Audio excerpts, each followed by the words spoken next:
आज संध्याकाळी 4 वाजता राज्य मंत्रिमंडळाची सुद्धा बैठक होणार आहे आणि मंत्रिमंडळाच्या बैठकीत देवेंद्र फडणवीसांच्या राजीनाम्याच्या भूमिकेचे काही पडसाद उमटणार का किंवा ते कसे उमटणार हेही पाहावं लागेल। देवेंद्र फडणवीस आज नागपूर मार्गे दिल्लीसाठी रवाना झालेत। दिल्लीत ते मोदी आणि शहांची भेट घेतील।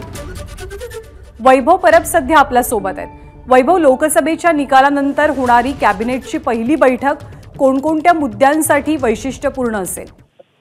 नक्कीच निकालानंतरची ही पहिली कॅबिनेट आहे। जसं तू सांगितलं की देवेंद्रजी फडणवीस यांनी ज्या पद्धतीने राजीनामा देतो अशी भूमिका घेतलेली आहे, तर एक मंत्रिमंडळात एकमत होऊ शकेल की आपण संपूर्ण ताकदीने देवेंद्र फडणवीस यांच्या पाठीशी उभं राहायला पाहिजे, अशा प्रकारची एक भूमिका हे सगळे मंत्री घेतील।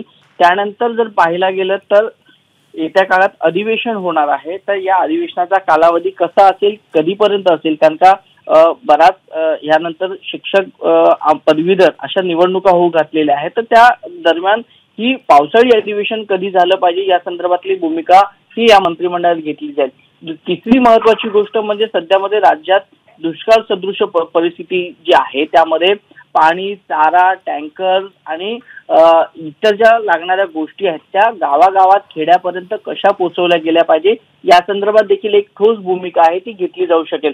कारण का आता जूनला सुरुवात झालेली आहे, सगळेजण चातकाप्रमाणे पावसाची वाट पाहू लागलेले आहेत, परंतु अद्याप काही भागांमध्ये दुष्काळ सदृश परिस्थिती असल्यामुळे अनेक शेतकऱ्यांना नुकसान होताना दिसतंय। गावागावात पाणी नाहीये, गुरांना चारा नसल्याची भूमिका आहे ती विरोधी पक्षांनी घेतलेली आहे। त्यामुळे आजच्या कॅबिनेटमध्ये लोकसभेनंतरचे कुठले महत्वाचे विषय येतात हे देखील पाहावं लागेल। आणि दुसरी एक महत्वाची गोष्ट म्हणजे ज्ञानदा ज्या पद्धतीनं लोकसभा निवडणुकीमध्ये या महायुतीच्या सरकारची पडझड झालेली आहे, त्या अनुषंगाने अधिक काही चांगले निर्णय घेऊन या राज्यात आणखी काही इमेज बनवता येईल का या दृष्टीने देखील सरकारची बरोबर, कारण पुढे विधानसभेच्याही निवडणुका आहेत, त्या दृष्टिकोनातून कसे प्रयत्न करावे लागतील याची चर्चा सुद्धा निश्चितपणे ओघानं होणारच आहे।